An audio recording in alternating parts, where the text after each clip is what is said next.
Okay, so it's time to take a look at the effect of pruning on mulberry trees. That's up next. Hello everyone, this is Dwayne with Edge of Nowhere Farm, and we're coming to you here today. It's the third week of April, and man, it is mulberry season. So, of course, mulberry season for us means Shangri-La mulberries start us off. Actually, this year we had a different one start us off. I'm gonna link it here. Our Illinois everbearing mulberry actually was the first one to give us ripe fruit. However, the Shangri-La mulberry behind me has some history with all of you who've been following us for a while. So what I'm gonna do is I'm going to actually link the Shangri-La mulberry that we did here right at about a year ago.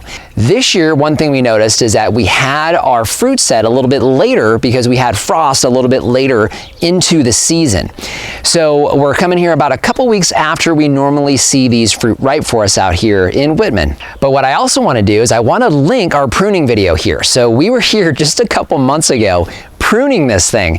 So, you know, I had a lot of people asking questions from the last time we showed our Shangri-La mulberry and asking about pruning. When do I prune it, how much, etc., and what effect will it have? Well, you can probably see behind me, it's amazing the effect of pruning on this tree. Let's talk a little bit about some little key things that we do differently here, and the first one would be our harvesting notch. So here we are on the north side of the tree. So what you'll notice in that pruning video, if you guys go back and take a peek at that, you'll see me cutting out what I call a harvesting notch.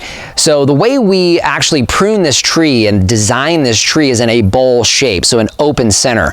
Now the reason for that is ripening and access. This tree, as you can see, gets very wide. When we planted it, we cut it nice and short. I cut it up about where my hip is. So the trunk itself is not real tall. That allows it to essentially break and come out this way like a bowl. And man, it's a massive one, isn't it?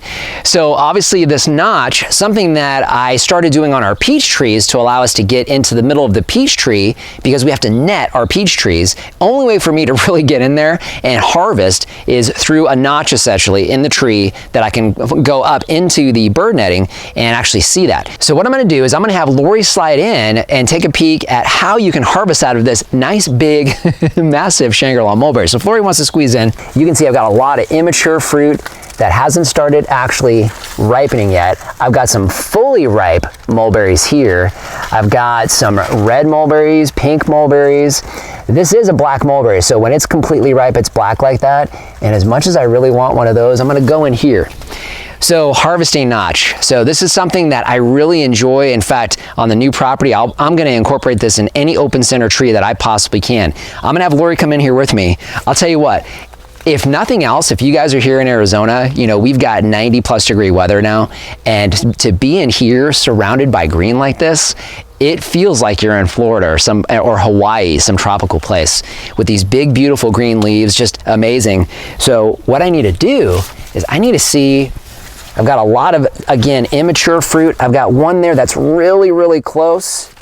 What else do I have? I've got a few other ones here that are really close. Got one there that's got a little bit of red in it still. Let's go back here. So now last year, I don't think I would have been able to get into this part of the tree. I've got some good ripe, there we go. So let's see.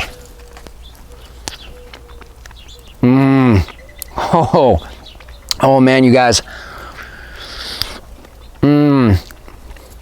We've talked about this one before. So obviously, that one probably could have taken another day or so. We're getting a lot of bird damage in here, so a lot of birds eating these fruit. So we're not getting them 100% ripe all the time, but so that one's a little bit of tart, almost exactly like a blackberry. So a traditional blackberry, we've got that tart and sweet mix, really good mix of tart and sweet. But you can see, here I am in the middle of the tree. I'm harvesting from the inside. We still have the whole outside of the tree that we can also harvest from. So it just really allows you to get into the tree, this big, beautiful, massive tree, but allows you to get into this tree and get a complete harvest. So just want to thank you for joining us today. You know, hey, if you enjoy the content that we put up here, you know, one of the free, painless ways you can support the content that we put up is shopping through our Amazon page. We started that up a couple weeks ago. We're gonna link that link down below. It doesn't matter what you buy. If you click on that link and you do your normal Amazon shopping through that link, you help support the channel and the content that we put here for you each and every week. So just want to thank you for joining us today and remind you, if we can farm on the edge of nowhere, so can you. It's actually It's sorry.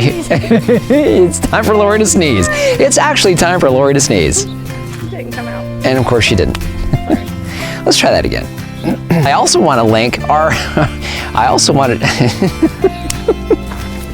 I'm so excited about this, I can't settle down. You're waving at me, I'm like, what is she doing? It's a bug, they're attacking. I'm gonna try that again.